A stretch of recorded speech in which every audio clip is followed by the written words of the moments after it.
সমমনা দল ও জোটকে আসন ছাড় মানতে নারাজ বিএনপির মাঠ পর্যায়ে নেতাকর্মীরা। দলের বিক্ষুব্ধ নেতারা স্বতন্ত্র প্রার্থী হওয়ার ঘোষণা আগেই দিয়েছিলেন। এতে মিত্র দলের নেতারা অসন্তোষ প্রকাশ করলেও বিএনপির শীর্ষ নেতারা বলেছেন সবকিছু ঠিক হয়ে যাবে।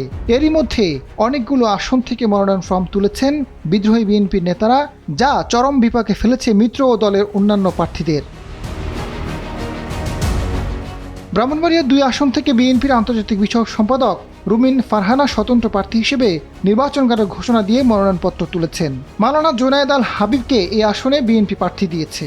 নারায়ণগঞ্জ 4 আসনটি জমিয়াতে ইসলামে নারায়ণগঞ্জ জেলা সভাপতি মুফতি মনির হোসেন কাশেমীকে ছেড়েছে বিএনপি। তবে বিএনপি নেতা শিল্পপতি মোহাম্মদ শাহ আলম স্বতন্ত্র নির্বাচন করবেন বলে জানিয়েছেন।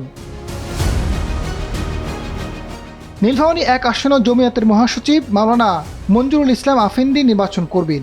এখানে বিএনপির চেয়ারপারসন বেগম খালেদা জিয়ার ভাগ্নে প্রকৌশলী শাহরিন ইসলাম তুহিন চৌধুরী নির্বাচন করবেন। পটুয়াখালী 3 আসনে নুরুল হক নূরের জন্য আসন ছাড় দেওয়া হয়েছে।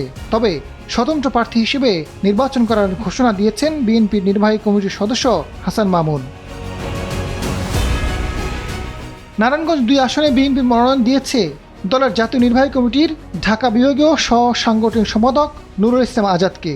স্বতন্ত্র প্রার্থী হিসেবে মনোনয়নপত্র তুলেছেন বিএনপির সাবেক সংসদ সদস্য আতাউর রহমান খান আঙ্গুর। গাজীপুর 1 আসনে বিএনপির প্রার্থী সাবেক পৌর মেয়র মুজিবুর রহমান। স্বতন্ত্র প্রার্থী হিসেবে মনোনয়ন ফর্ম সংগ্রহ করেছেন গাজীপুর জেলা বিএনপির সদস্য সচিব চৌধুরী ইশরাক আহমেদ সিদ্দিকী। মানিকগঞ্জের 3টি আসনের মধ্যে 2টিতেই দলীয় প্রার্থীর পাশাপাশি মনোনয়ন ফর্ম তুলেছে বিএনপির মনোনয়ন বঞ্চিত নেতারা। মানিকগঞ্জ 1 আসনে বিএনপি প্রার্থী SA জিন্নাহ কবির, বিদ্রোহী হিসেবে খন্দকার আকবর হোসেন বাবলু মনোনয়নপত্র সংগ্রহ করেছেন।